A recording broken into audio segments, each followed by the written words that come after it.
Hi, this is Ruth Theresa with One Inspiring Woman, and today I'm going through 10 reasons why we should stop judging other people and kind of what we should think about instead.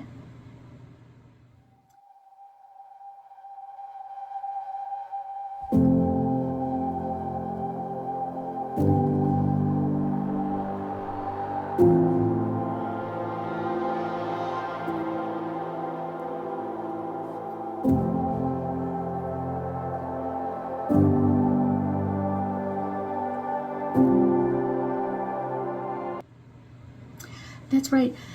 So many times when we are really kind of making our best efforts, it's one of the things that I found is really important to kind of think about is when we are judging someone else, it doesn't really define them, it defines who we are. And I think that's like a wow. And I've heard this many times and in many different ways and many different movies and all that kind of stuff. And I've read it in books and all that kind of stuff. But let that soak in. When we're judging someone else, it doesn't define them, it defines us. Wow. It defines who we are, who we think we are at that time, and usually defines that we think that we're better than somebody else. I know. So let's talk about kind of like judgment comes up in several different ways, and part of the judgment is a natural instinct. When we first meet someone else, we're in a different situation. Usually we start out of kind of like, is this person a secure person to be around? Am I in a secure location? And that sort of thing. And those kind of are great judgment calls to make. And if something happens in that instance, it's like something doesn't feel right, kind of go back to where it felt good or you felt secure. But I will tell you that a lot of times when past that point, when we are judging someone else, like maybe they don't have the right kind of clothes on, or they don't drive the right kind of car, or they don't do this, or they don't do that. A lot of times we're judging other people based on things that we judge ourselves on. And that can be a bit harsh, I know. But it can also kind of have us feeling like we deserve to put someone else in their place. We deserve treating someone else in a bad way. And it really doesn't help kind of finding common ground with somebody else. So I think that's kind of one of the most important things is in my life, I have found myself in situations where I'm not around people that I would normally hang out with or that I'm comfortable with. And finding common ground with them is really, really important. So I will tell you, I've found like 10 reasons kind of like why we shouldn't judge, and then what should we flip that into, kind of what is the things that we should flip this into. So one of the most important ones is don't blame yourself. It really is an instinct, and it's kind of hardwired for our survival. Like I said, a lot of times, like when we see a person or a situation or something like that, we're not sure what is the outcome, kind of like something's not right here. If we were to meet someone that just kind of sets our energy on edge, like something's not right with this, or something's not right with this situation or whatever it is, kind of get to a place where, like I said, like where you feel comfortable. And a lot of times people will see like a person that's really big and brawn or whatever else, kind of like, wow, they're really intimidating or whatever else. But a lot of times, usually the small person is the one you should be worried about. Usually they're the ones that are more likely to fight or get into an offense with somebody else than anybody else. A lot of times it's not the big person, it's the little people. And so kind of it's a normal reaction to judge to a certain extent, but that's where we need to stop it. The key to kind of pause on things is kind of how should we act to get out of this situation? Kind of like if we're finding ourselves in that kind of like something's not right here, we need to go back to where we felt secure, go back to where we felt safe, and make new choices from there. Number 2 is being mindful. Although the beginning of judgment is like a natural instinct for most of us, we can catch ourselves, speaking down to someone else or speaking kind of like out of instinct, like, oh, they must think I'm this, or and everything else. So we think they're judging us, but we're really judging them. And that can be a really amazing way to kind of think about it. A lot of times when people send nasty emails or whatever else, or they're trying to like hurt someone else, a lot of times it's because they felt hurt themselves. And a lot of times when we take that energy into consideration and really think about the energy of what they're asking us to do or that sort of thing, a lot of times it may be that they asked incorrectly, or they didn't ask really a good healthy way to do it, but what they're asking for is actually something reasonable. So we can kind of work our way through that, but kind of taking a pause on that, because a lot of times if we get like a nasty email or a text message, we're like, I'll send it back to them. And a lot of times that doesn't help. What actually it does is just kind of like, yeah, now you're going to fight with me, and now I get to fight with you, all that kind of stuff. So kind of one of the best ways to do is kind of take time and hit a pause button for a period of time. Don't answer it right away, and really think about the situation, really think about what they're asking from you, even with all the nasty words or whatever else, or that nasty energy of it. Kind of like get down to the meat of it. What is it that we really need to do? Kind of number 3 is a lot of times when we disagree with someone, we're kind of depersonalizing their energy. When someone disagrees with something that, about us, or disagrees with something that we've done, that sort of thing, a lot of times we see it as like something negative, but a lot of times like they just don't know how to connect into our energy there, so we feel depersonalized, we feel like separated from them. So finding that common ground or that common energy with them can be an amazing way to kind of find a good energy, to kind of find that way of like, okay, you said this and I see it this way, so let's talk this out. And literally saying those words, like your intention is to talk this out. And when you do, a lot of times you realize like you really can personalize it now. You can really turn it to their energy, and because this can be a very honest way to realize that someone else is struggling, and it's not always us. And sometimes we can be that kind person that they've met, of kind of giving them that energy. Number 4, look for the basic good. A lot of times that goodness is in everybody, and we always have that energy of being in that good energy of like being kind to someone who's not in a kind situation, or being nice to someone even though they're, you know what I'm saying, like maybe being treated badly by other people. This is a great way to kind of turn this around, and it can almost always find something good about another person. There's like, if you look hard enough, a lot of times you will find something good about somebody else, and you're like, wow, I really had no idea that we had like-mindedness here, or we kind of thought the same way. So a lot of times when we kind of take the depersonalization out of it and put the personalization into it, like let's talk this out, let's communicate this, it literally brings happiness and a connection to the other person.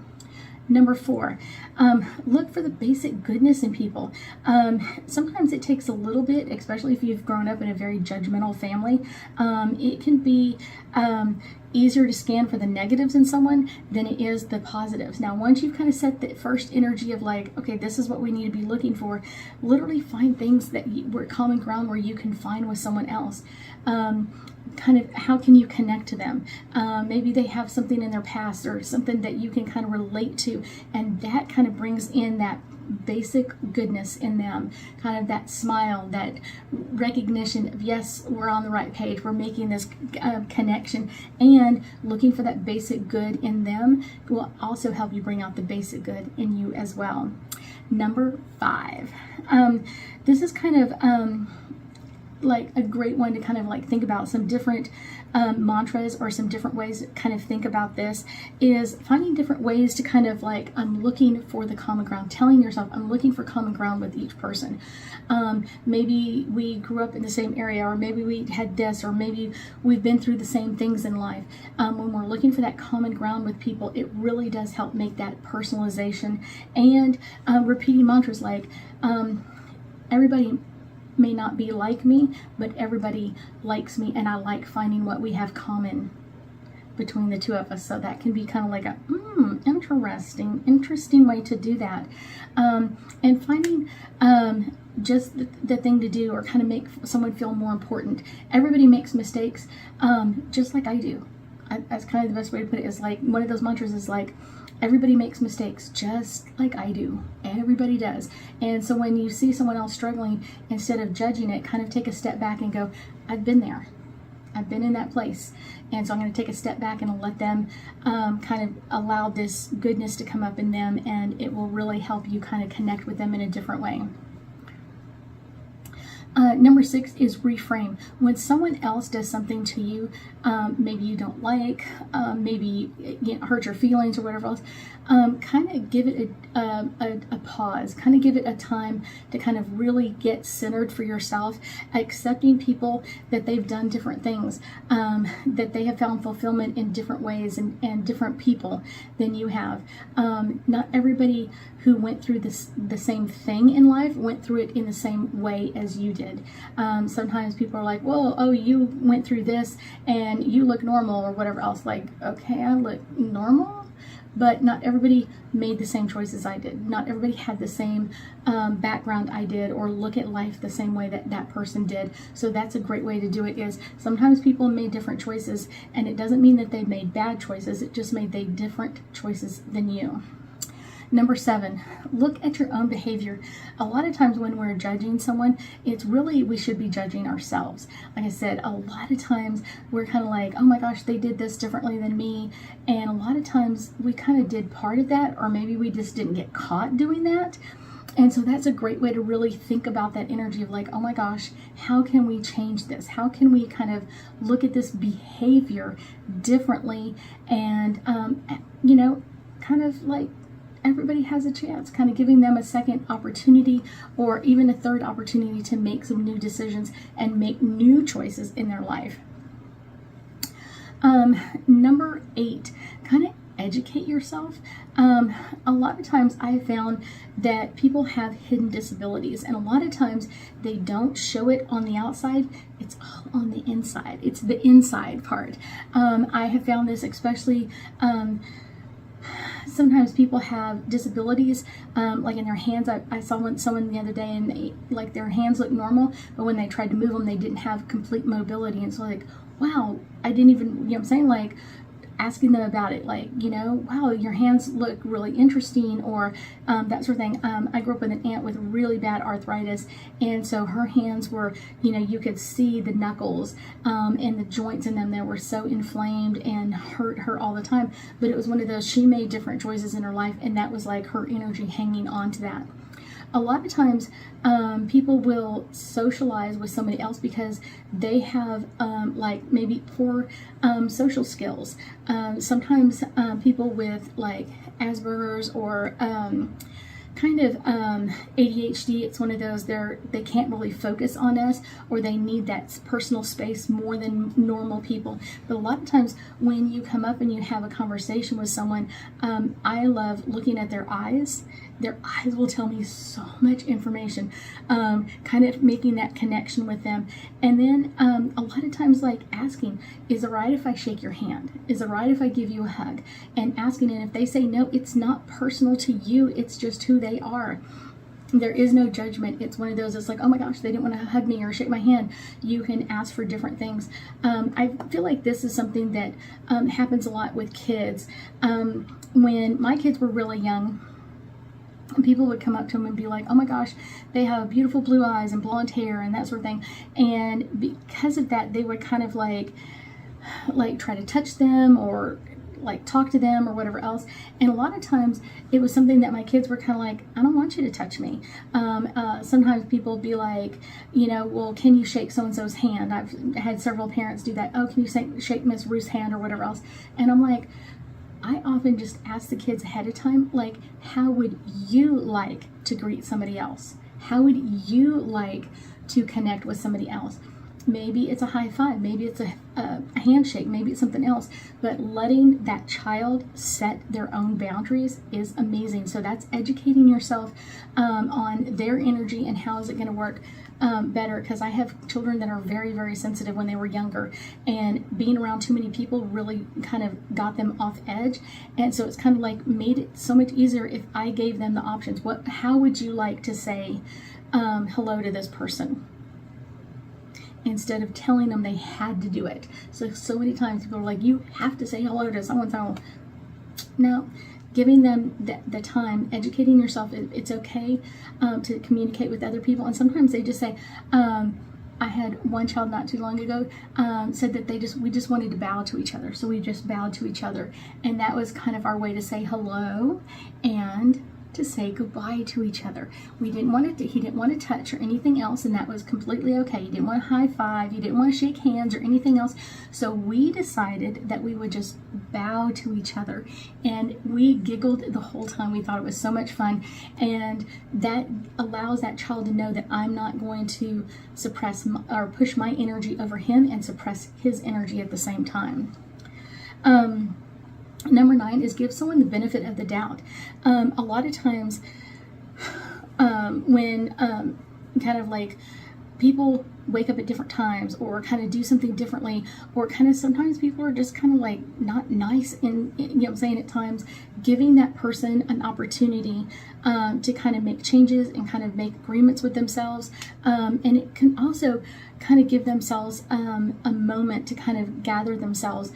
Some people are not morning people. I grew up with a not morning child, and so it's one of those, in the morning we just kind of ignored each other, and that was okay, but I gave them the benefit of the doubt that when they were ready to talk, they would come around, and they always did. So that's kind of a great one for us.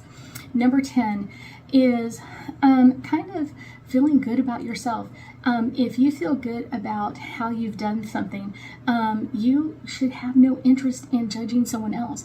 When you've done something right, just know that you've done something right, or you've made the right decision for your family at that moment in time, at that place, at that location, with those people involved.